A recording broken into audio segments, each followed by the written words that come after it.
Hi everybody, I'm Bob Iaccino. I am one of the co-founders of PureXposure Growth Series. I'm here with Scott Shellady, who, if you watch any financial news at all, you know the cow guy. Scott Shellady is the cow guy.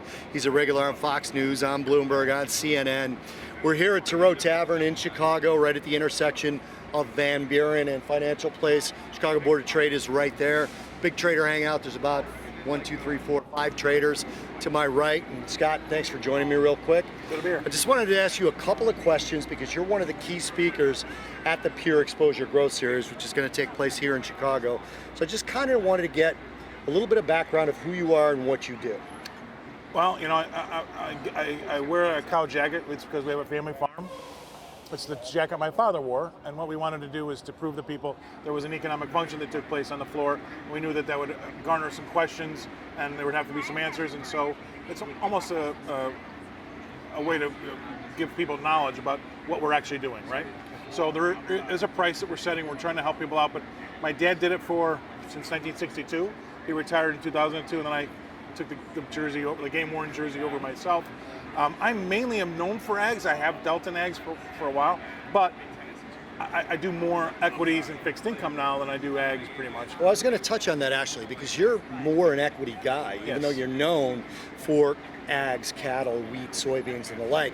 And the fact that we have you speaking at a conference that's going to address the retail trader, I mean, there's not a whole lot you can get from that. You're actually there to help people. Yeah, I mean, yes, and so we used to have silos, right? You can trade commodities, you can trade interest rates, which are fixed income, and you can trade equities. Those three things are all we can trade. We can trade the cash on those things, we can trade the futures on those things, but that's it, those three silos. And so I've dealt in all three, and we kind of had to deal in all three starting out in the business. Now a lot of people kind of specialize, but I come from a space where I go where the customer wants me to go. And so that's made it a little bit easier for me, and so right now my customers want to be in the equity market, and I hate to say it, it's one of the ones it's moving. So your customers kind of push you towards the volume and the volatility. So let me ask you, we're talking, and again, we're at Tarot Tavern here in Chicago. We hang out here a lot. I've known you for quite a while. We're talking a couple of days after Jay Powell's speech. So my opinion, and I mentioned this with Scott Bauer and Ted Seifried, is that Powell has cleared the way for maybe 50 basis points in July, but at least a rate cut cycle. What's your opinion of what the Fed's going to do, and should they do? I wish they wouldn't talk about what they're going to do. I understand one rate cut, but here's the deal. Something's got to give, baby. That's going to be my speech coming up. You can't have your cake and eat it too. We can't have an economy that the president's going to win the next election on, but at the same time over here we got to have a rate cut because things don't look as good as we'd like. Now I get it. You want to cut rates to bring the inflation rate up to 2%? A little weird, but I understand that, right? But at some point in time, either the economy's doing well or it's not. I got you. You can't have both. I got you. And that's why I say this. Be careful what you ask for. Make sure you know what you're getting out of that next rate cut. So I would say, at worst, you should say, I'll take the rate hike I did in December back and sit on his hands. All right. So I think that's the best thing to do. In that context, in that vein, active investing versus passive investing. What's your sort of opinion for the average person? I think the average person gets eaten alive by fees. So I would say you're a passive guy. Yeah, I'm a passive guy, right? We don't want to have a ton of high entries and exits, right?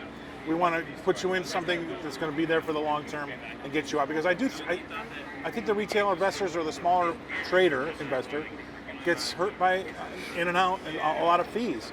So we would try to catch trends and try to get the big picture rather than be in it to win it for the 10-minute cycle. Right. So again, I know you for quite a while. The other thing, other than the cow guy that you're known for, is sort of your macroeconomic view. So what are you bringing to the attendees of PureXposure? What are you going to talk about? What's your content?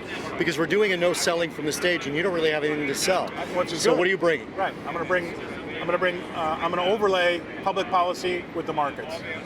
That's what I speak about on television most of the time, because as you and I know, we have these licenses. Right. We have to be very careful about what we say. Right. So I end up talking about not just U.S. government public policy, but also European and Asian, and then overlay that on the markets and give you an opinion about what I think that public policy is going to do. Guys, Scott Shellady, I've known him for a while, one of the top speakers in demand, on TV. We've got them for Pure Exposure. Watch your emails for when that event is and how you can join us in Chicago.